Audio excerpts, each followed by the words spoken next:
Je suis censée me faire opérer dans 2 semaines, donc c'est vraiment très bientôt. Dès que j'ai un petit peu de sécheresse oculaire ou que j'ai un petit peu l'œil embourbé, je vois plus rien en fait, enfin je commence à voir un peu flou, etc., un peu dédoublé. Et donc ça c'est le plus dur à se dire en fait, parce qu'on ne voit pas, on voit flou, on ne peut rien faire. Bonjour tout le monde, aujourd'hui je vous retrouve dans une vidéo où on va reparler de mon opération. Ça faisait pas mal de temps que j'en avais pas parlé et étant donné que j'ai eu énormément de retours sur mes anciennes vidéos que j'ai faites sur l'opération, et d'ailleurs c'est quelque chose dont je suis extrêmement fière, non pas parce que la vidéo en elle-même a marché, mais parce que justement c'est l'une des vidéos où j'ai eu le plus de retours. Énormément de gens sont venus me contacter sur Instagram ou dans les commentaires pour avoir plus d'informations, etc. J'ai même eu des retours de personnes qui n'ont pas du tout encore fait la démarche mais qui voulaient la faire, mais d'un point de vue très vague, et en voyant la vidéo ils se sont dit qu'en fait c'était possible et ça leur a redonné espoir, et c'était le but en fait de cette vidéo. Moi à l'époque, il y a 5 ans de ça, quand j'avais entendu parler de l'opération, mais même il y a 1 an encore, je n'ai jamais trouvé de témoignage vraiment précis et sur le long terme de ce genre d'opération et dans un cas qui ressemblait au mien. Donc franchement j'en suis extrêmement contente de pas avoir fait ça pour rien en fait, que ça marche. Aujourd'hui nous sommes en janvier, je me suis fait opérer en février 2021, donc ça va faire pratiquement 1 an que je suis opérée et c'est pour ça que je fais cette vidéo maintenant. J'avais déjà tourné cette vidéo il y a quelques mois de ça, c'était cet été d'ailleurs. J'ai jamais eu le temps de la monter et je me suis dit que maintenant il y a trop de choses qui ont changé pour que je monte les rushs que j'avais fait il y a 6 mois, 7 mois, 8 mois de ça. Vous êtes hyper nombreux à m'avoir posé des questions du coup de manière privée, mais j'avais aussi proposé sur Instagram que tout le monde me pose leurs questions globales en fait, on va dire. Il y a beaucoup de questions qui sont arrivées, beaucoup plus ou moins les mêmes, donc c'est pour ça que je vais essayer de répondre à un maximum de questions que vous avez posées. Et d'ailleurs je vous invite à venir me suivre sur Instagram si c'est toujours pas fait, parce que c'est comme ça que vous pouvez participer un maximum aux vidéos que je fais. Et au niveau de la vulgarisation scientifique, c'est aussi beaucoup vous qui décidez des thèmes que je vais traiter, parce que j'aime bien faire des petits votes comme ça, donc voilà, n'hésitez pas à venir nous rejoindre. Donc du coup j'ai écrit vos petites questions sur mon carnet, comme ça je suis sûre de rien oublier. Et puis bien entendu s'il y a des questions qui vous arrivent en voyant la vidéo ou même après, n'hésitez pas à les poser en commentaire. Moi justement le but c'est de répondre à un maximum de gens. Après je suis pas médecin bien évidemment, j'ai que mon expérience personnelle, mais voilà, n'hésitez surtout pas à poser vos questions. Alors la première question que l'on m'a posée c'est combien sur 10 tu as aux 2 yeux maintenant? Donc je vais répéter un petit peu ce que j'avais déjà dit dans mes anciennes vidéos. Une fois que nous sommes opérés en tant que fort hypermétrope, le temps de transition pour arriver à une vue stable est très long. Moi pour le coup, je suis un cas un peu extrême parce que c'est très long. C'est-à-dire que là ça va faire 1 an que je suis opérée et je ne suis toujours pas stable au niveau de ma vue. À l'heure d'aujourd'hui, j'ai 8 sur 10 à l'œil droit, que ce soit de loin comme de près. Il faut savoir que l'œil droit c'était l'œil qui a été le plus fort en correction avant l'opération. Donc même avant que je me fasse opérer, on savait que c'est l'œil qui aurait un moins bon résultat, parce que au niveau rien que de la science et de la technologie à l'heure d'aujourd'hui, on peut pas faire mieux en fait. Donc on m'a réparé un petit peu mais pas à 100% parce qu'on pouvait pas faire plus. Je vois honnêtement très bien avec, parce que justement à l'œil gauche je suis encore un petit peu myope, donc ça c'est les conséquences de l'opération. Ce qui fait que de l'œil gauche je vais avoir 12 sur 10 de près, donc ça par contre c'est parfait, mais de loin je vais avoir, ouais, on va dire environ 3 sur 10. Donc là pour le coup c'est vraiment problématique, mais ça c'est dû à la myopie. Et donc étant donné que j'ai mes 2 yeux qui vont s'additionner, et je vais avoir comme environ 8 sur 10 de loin parce que c'est l'œil droit qui va tout faire, et de près je vais arriver à 11-10 sur 10, donc de près je peux vous dire que ce soit pour écrire etc,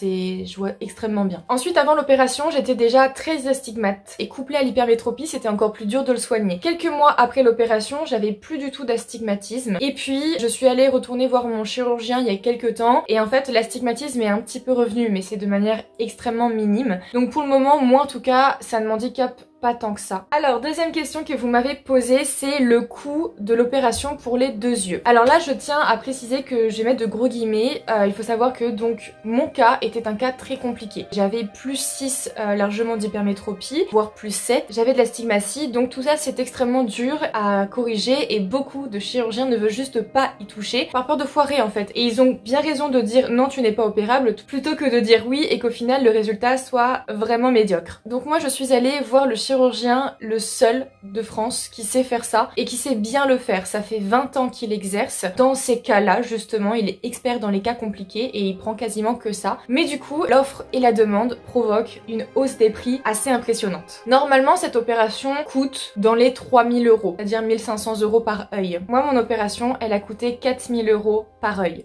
donc je vous laisse faire l'addition. Sachant que ça c'est que les honoraires chirurgiens. Ensuite il y a 1400 € de frais cliniques parce que je me suis fait opérer dans la clinique de la vision qui est à Paris aussi. Et en fait c'est aussi l'une des seules, voire la seule clinique je crois, qui est spécialisée dans les opérations de la vue. C'est une clinique qui ne fait que ça, que ça, que ça, mais du coup qui par conséquent a au moins une douzaine de lasers différents, donc qui peut vraiment faire des choses bien. Donc grosso modo on va dire un billet de 10 000 € parce que moi étant donné que je ne suis pas de Paris, il a fallu que je paye le train, il a fallu que je paye l'hôtel pour l'opération, et vu que une fois qu'on est opéré il faut quand même retourner régulièrement voir le chirurgien pour vérifier que tout va bien, vérifier l'avancée de la vue, ça fait qu'au final ouais j'ai mis au moins 10 000 € dans l'opération. Après justement j'ai eu une aide un peu ridicule, mais ça fait toujours plaisir quand elle est là. Je crois que ma mutuelle m'a donné 650 € par œil. Je veux pas dire de bêtises, je crois que c'est ça. Chaque mutuelle est différente, il y en a qui remboursent beaucoup plus, d'autres beaucoup moins. Sur une opération à 3 000 € finalement, 650 € par œil,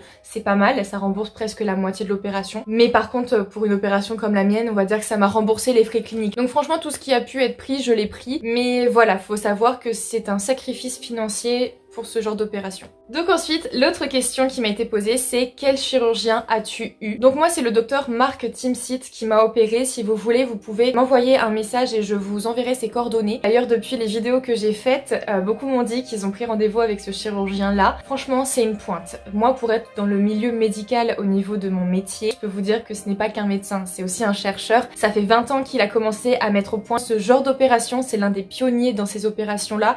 Il a fait énormément pour le progrès et du coup il a vraiment mis sa main à la pâte pour essayer de faire progresser la santé des yeux. Donc voilà, il fait des choses vraiment incroyables. J'avais une confiance et j'ai toujours une confiance aveugle en ce chirurgien. Après justement, quand on choisit un chirurgien, il faut toujours que le feeling passe bien avec lui. Si vous avez ne serait-ce que des doutes envers votre chirurgien, attendez d'être sûr parce que si le feeling est pas bon, le post-opératoire ne sera pas bon non plus parce que comme je vous l'ai dit, moi ça fait 1 an que je suis opérée. Si jamais j'avais pas foi en mon chirurgien, j'aurais pu très bien déprimer et me dire punaise il m'a foiré. Donc vraiment, ayez un bon feeling avec votre chirurgien. Même si c'est pas mon chirurgien, c'est le conseil que je peux vous donner et ça en fait pour n'importe quelle opération, pas que pour les yeux, pour n'importe quelle opération, il faut vraiment que vous ayez une confiance totale en votre médecin. Alors ensuite, comment se passe l'opération? Alors ça c'est entre guillemets le plus drôle ou du moins le plus ironique dans tout ça, c'est que l'opération est extrêmement rapide. Moi je vais vous expliquer du coup, vu que c'est le but de cette vidéo, comment s'est déroulé vraiment dans les détails l'opération parce que je pense que c'est important pour ceux qui vont y passer de savoir à quoi ils vont s'attendre. Donc il faut savoir que l'opération a duré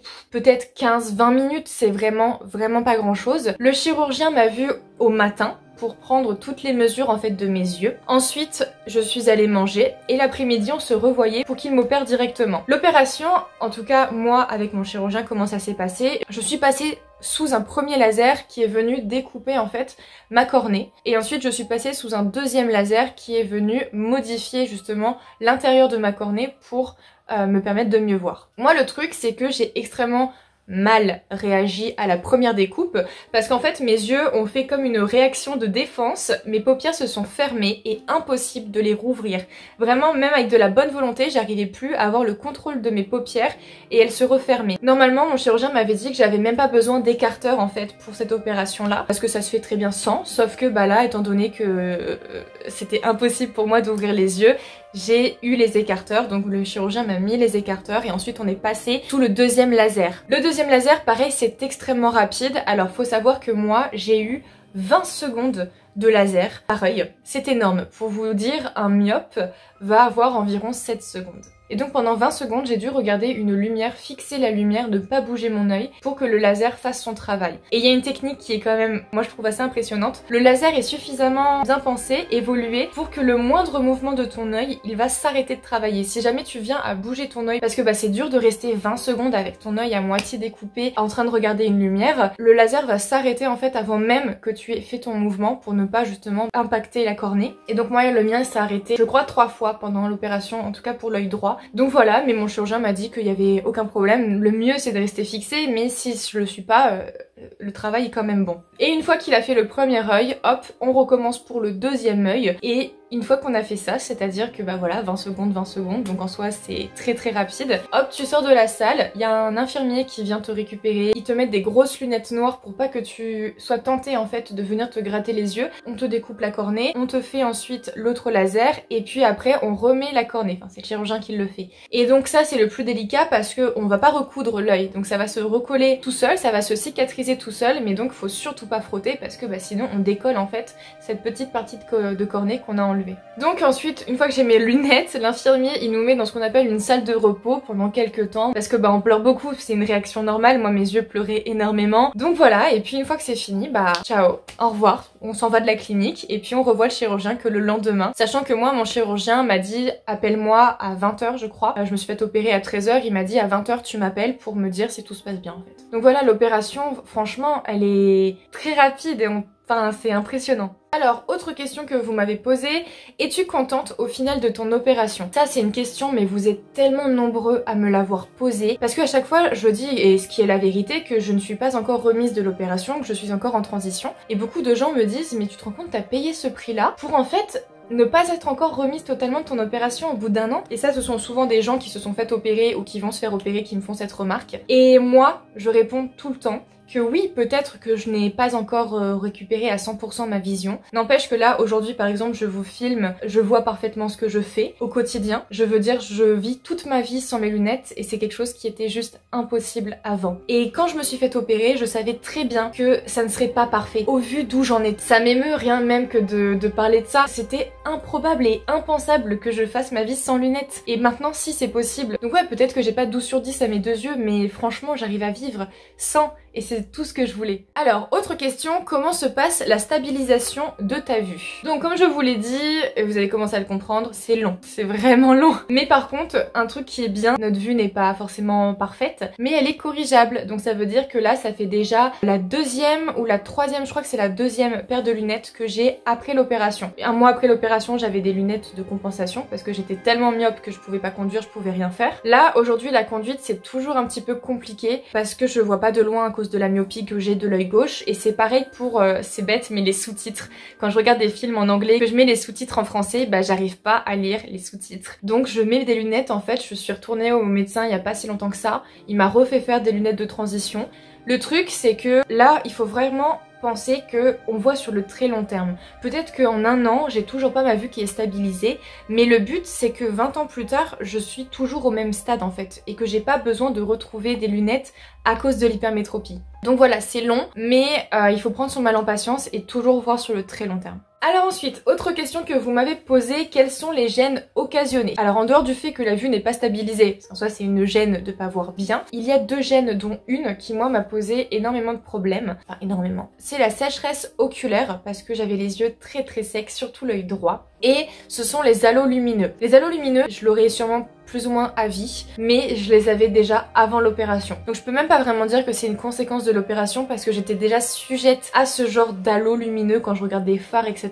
La sécheresse oculaire, bah elle s'est résolue en fait. J'ai toujours un petit peu de sécheresse, mais je pense que maintenant c'est comme un œil normal, on a tous plus ou moins de la sécheresse oculaire. Et maintenant j'arrive à gérer cette sécheresse toute seule, sans gouttes, sans médicaments ni rien, juste en me faisant bâiller de temps en temps pour essayer d'humidifier un peu mes yeux. Alors, tu as pu rencontrer des personnes comme toi? Oui, une personne. D'ailleurs, c'est impressionnant, le monde est petit. Je venais de me faire opérer, c'était quelqu'un qui était en stage avec moi et qui en fait avait plus ou moins la même pathologie au niveau des yeux. Et bah, elle a pris la décision d'aller voir le chirurgien que j'étais allée voir et puis elle s'est faite opérer et aujourd'hui tout va très bien. Elle s'est remise beaucoup plus vite que moi de l'opération, elle voit très très bien, c'est impressionnant. Donc je suis trop contente pour cette personne qu'elle a pu faire ça. Et puis j'ai pu parler avec d'autres gens, mais je les ai jamais vus en vrai, qui se sont fait opérer et voilà, on a pu échanger, c'était vraiment très bien. Alors, autre question, tu as gardé les coques combien de jours? Donc pour remettre dans le contexte, après l'opération, pour dormir, on a des coques pour venir protéger les yeux, pour pas que justement encore qu'on se frotte et qu'on enlève la pellicule en fait qui est en train de cicatriser. Normalement, en tout cas moi mon chirurgien m'a dit de les garder 7 jours, je suis une grosse flippette. Et donc du coup moi je les ai gardés entre 10 et 15 jours et après j'avais plus de sparadrap, j'ai fait une nuit où je me les essuie coachés avec du scotch normal. C'était un enfer et donc du coup je me suis dit Soline calme-toi, ton chirurgien t'a dit tu peux les les enlever, enlève-les. Et voilà, donc au bout de 10 jours, j'ai dormi sans ça. Alors ensuite, autre question, comment sais-tu que tu n'as plus de sécheresse oculaire?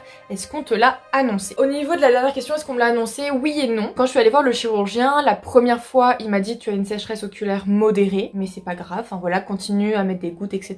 La deuxième fois que je suis allée le voir, il m'a dit tu as une sécheresse oculaire très légère. On voit que ton œil est un peu plus sec que la normale, mais voilà, il n'y a pas de conséquences particulières à ça. Il faut savoir donc que moi j'avais les gouttes dans la journée à mettre dans mes yeux, et la nuit j'ai une pommade pour lubrifier un petit peu les yeux et aider la réparation, un petit peu aider la sécheresse. Lui-même m'avait dit mais tu peux arrêter de mettre même ta pommade parce que maintenant ton œil n'en a plus besoin. Sauf que comme je vous l'ai dit, moi je suis une grosse flippette et donc j'étais en mode non mais je vais continuer à mettre ma pommade parce que je sens que j'en ai besoin. Donc j'ai continué et puis j'ai eu de la chance, j'ai parlé avec une fille qui fait les mêmes études que moi et qui pour le coup elle travaille dans un laboratoire spécialisé dans les produits ophtalmiques. Elle s'y connaissait très bien et elle m'a expliqué en fait que les gouttes, la pommade contenait des conservateurs qui n'étaient pas forcément très bons pour les yeux. Et ça m'a fait un déclic en fait. Donc j'ai arrêté d'en mettre et puis je me suis rendu compte que j'en avais pas besoin. Je me créais mon propre besoin de me mettre des gouttes. Et à partir de là, j'ai arrêté d'en mettre. Et depuis, je ne mets plus de gouttes. J'en ai plus mis depuis des mois. Je ne mets plus de pommade la nuit. C'est comme si j'avais plus rien à faire au niveau de mes yeux. Alors ensuite, dernière question. Combien de temps ça a pris entre le premier rendez-vous avec le chirurgien et l'opération? Alors moi, mon chirurgien, déjà le premier rendez-vous que j'avais eu, il faut savoir que je l'ai décalé parce qu'en fait le rendez-vous était tombé en plein confinement. Je crois que c'était le deuxième confinement en fin 2020 et donc j'ai préféré annuler le rendez-vous que de me déplacer alors qu'on était en confinement, c'était trop compliqué. Donc j'ai eu le deuxième rendez-vous assez rapidement puisque finalement je l'ai vu début janvier et donc il m'a dit que j'étais éligible à l'opération parce que déjà ça c'était pas sûr. Il m'a donné les tarifs, ses honoraires, etc. et moi ça m'a mis un bon coup de fouet entre le rendez-vous que j'ai eu avec le chirurgien, le temps que j'ai réfléchi, le moment où j'ai rappelé en disant ok, je me fais opérer, il y a eu 3 semaines. C'est-à-dire qu'entre le premier rendez-vous et le jour de l'opération, ouais, il y a eu moins d'un mois. Donc ça s'est fait extrêmement rapidement et j'en suis très contente parce que franchement, si tu dois attendre 6 mois, comme certaines opérations, comme beaucoup d'opérations au final, 6 mois pour te faire opérer, t'as le temps franchement de te remettre en question, de te poser plein de questions. Là, c'était tellement rapide que bah oui, les questions, je me les suis posées, mais j'avais pas le temps de flipper en fait. Donc hop, tu passes sous la table et basta. Bien, j'espère que j'ai répondu à un maximum de vos questions. Il y avait beaucoup de questions qui se ressemblaient, donc j'ai pas tout sélectionné. Mais voilà, comme je vous l'ai déjà dit, si jamais vous voulez plus de précision pour certaines choses, etc., ben n'hésitez surtout pas soit à me contacter sur Instagram, soit ici en commentaire, et je vous répondrai avec grand plaisir, bien au contraire. Et puis même vous, si vous êtes quelqu'un qui a été opéré, n'hésitez pas à mettre votre retour en commentaire parce que ça aidera aussi beaucoup de gens qui veulent se faire opérer et de lire différents témoignages, c'est toujours très agréable. Donc voilà, n'hésitez surtout pas. Et donc on se revoit très bientôt pour de nouvelles vidéos et surtout, portez-vous bien.